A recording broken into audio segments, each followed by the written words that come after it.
चलो शुरू करें। हाँ जी, आपका नाम बता पहले। मेरा नाम राम नारायण कुररिया, मैं अखिल भारतीय किसान सभा का मध्य प्रदेश का राज्य अध्यक्ष हूँ।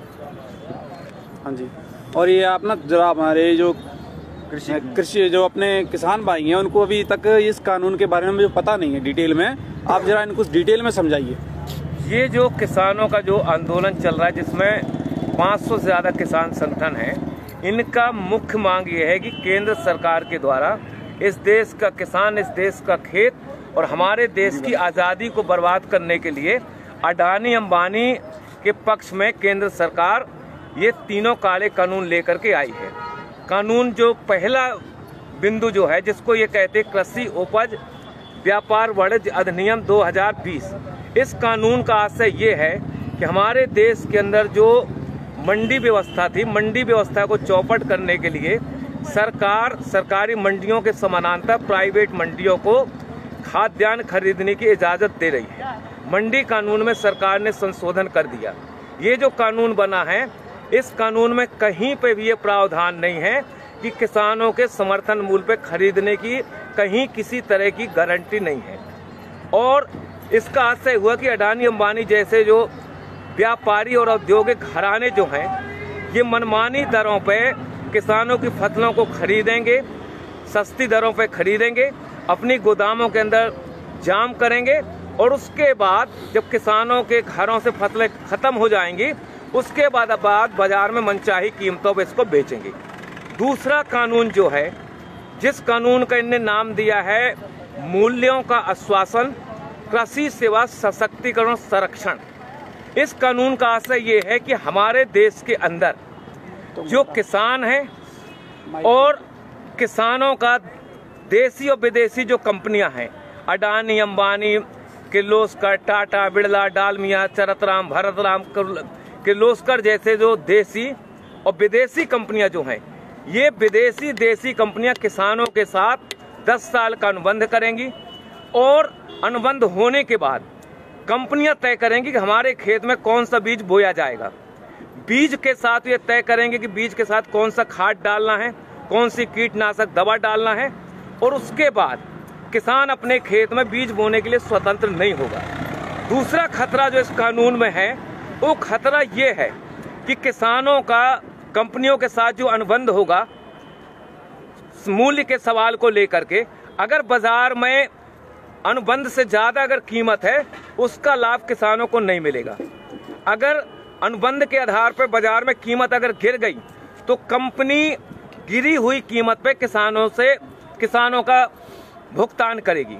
अगर मान लो किसान अपने खेतों में जो फसल पैदा किया, कभी प्राकृतिक आपदा आ गई, ओला पड़ गया, पाला पड़ गया, कभी अति वर्षा हो गई, अगर फसल में कोई आंशिक क्षति गुणवत्ता के सवाल पे कंपनी हमारे माल को रिजेक्ट कर सकती है, खरीदने के लिए कंपनी बाध्य नहीं होगी।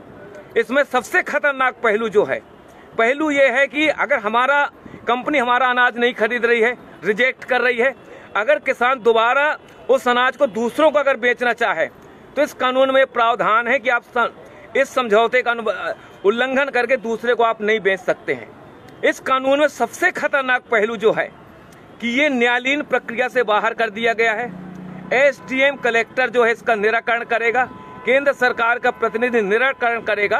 कंपनी और किसानों के बीच में अगर कहीं पे कोई विवाद होता है तो इसमें हाई कोर्ट, सुप्रीम कोर्ट जाने के किसानों को अधिकार नहीं दिए गए हैं। और हम और आप ये जानते हैं कि एसडीएम और कलेक्टर जो है ये राज्य और केंद्र सरकार के प्रतिनिधि होंगे। कंपनी के बड़े बड़े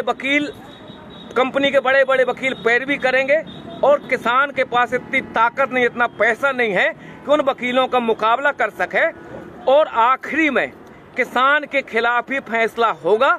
इसलिए ये कानून ठेका खेती वाला जो कानून है, खतरनाक कानून है। इस कानून से हमारे देश की खाद्यान्न सुरक्षा खतरे में पड़ेगी। हमारे कंपनियों को अगर ये लगता है कि दुनिया के देशों में कौन सी चीज की जरूरत है, अगर उनको लगता है कि रतन जोत पैदा करना है, उनको लगता है मशरूम की खेती करना है, तो आज हमारे देश का किसान अपने खेतों में जो धान पैदा कर रहा है, गेहूं पैदा कर रहा है, कंपनी उनको मजबूर करेंगी रतन जोत और मशरूम की खेती करने के लिए, क्योंकि बीज वो देंगी। हम लोगों ने देखा हिंदुस्तान के जब ईस्ट इंडिया कंपनी का कब्जा था। ये जो बंगाल था, जब हिंदुस्तान और पाकिस्तान नहीं बना था, बांग्लादेश नहीं बना था, उस समय ईस्ट इंडिया कंपनी ने वहां के किसानों को बाध्य किया था नील खेती करने के लिए। और जब नील खेती किसानों ने की, जमीनें उनकी बंजर हुई, उर्वरक शक्ति खत्म हुई और हमारे देश में आजादी के पहले 1 करोड़ से ज्यादा हिंदुस्तान का नागरिक मारा गया था भूख की वजह से। तीसरा कानून जो है, तीसरा कानून का नाम यह है कि अति आवश्यक वस्तु अधिनियम 2020 संशोधन कर दिया। इस कभी तक हमारे देश का जो कानून था, उस कानून में प्रावधान ये था कि हमारे देश का व्यापारी, हमारे देश का औद्योगिक घराना एक सीमा से ज्यादा अपनी दुकानों के अंदर किसी भी वस्तु को अधिक समय तक जाम नहीं कर सकता था। इसमें कानून बना हुआ था। अब सरकार ने फैसला किया है, हिंदुस्तान के खेत में जो हम पैदा करते हैं, गेहूं, चना, अलसी, मसूर, बटरी, दलहन, तिलहन, शक्कर और सब्जी और फल, इनको आवश्यक वस्तु अधिनियम की परिधि से बाहर कर दिया गया है। व्यापारियों को खुली इजाजत दे दी गई है, जितना चाहो आप खरीद लो, खरीदने के बाद अपनी गोदामों में ताला डाल दो, बाजार के अंदर संकट पैदा कर दो, बाजार के अंदर हाहाकार मच जाए, रोटी के लिए जनता तरसने लगेगी। उसके बाद ये मनचाही कीमतों पे गोदाम के माल को बाहर निकालेंगे और मनचाही कीमतों पे हमारे देश के अंदर जमाखोरी, मुनाफाखोरी बढ़ेगी। इसलिए ये कानून हिंदुस्तान के किसानों के भर पक्ष में नहीं है, ये कानून इस देश की जनता के पक्ष में भी नहीं है। जनता के पक्ष में इस हिसाब से नहीं है कि खेत का अनुबंध कंपनी के साथ होगा, हमारे खेतों में जो पैदावारी होगी वो गोदामों के अंदर चली जाएगी। उसके बाद हमारे देश का जो पूंजीपति है, अगर उसको लगता है कि दुनिया के अंदर फलानी चीज की जरूरत है, तो हिंदुस्तान की जनता को देने की बजाय मुनाफा के लालच में दुनिया के दूसरे देशों के अंदर निर्यात करेगा। हिंदुस्तान के अंदर आने वाले समय में खाद्यान्न संकट पैदा होगा। ये इस कानून की वजह से हिंदुस्तान की जो आबादी है, 40% लोग जो राशन की दुकानों से 2 रुपया 5 रुपया किलो का जो अनाज लेते हैं, जब सरकार खरीदी नहीं करेगी, सार्वजनिक राशन प्रणाली की दुकानें बंद हो जाएंगी, FCI की गोदामें बंद हो जाएंगी, वेयर हाउस बंद हो जाएंगे। और ये जो कानून है, ये कानून हिंदुस्तान की सरकार ने अडानी अंबानी जैसे जो पूंजीपति हैं, अमेरिका जैसे जो साम्राज्यवाद है, उनके दबाव में आकर के हिंदुस्तान की खेती, हिंदुस्तान के किसानों को बर्बाद करने के लिए ये काला कानून लेकर के आई है।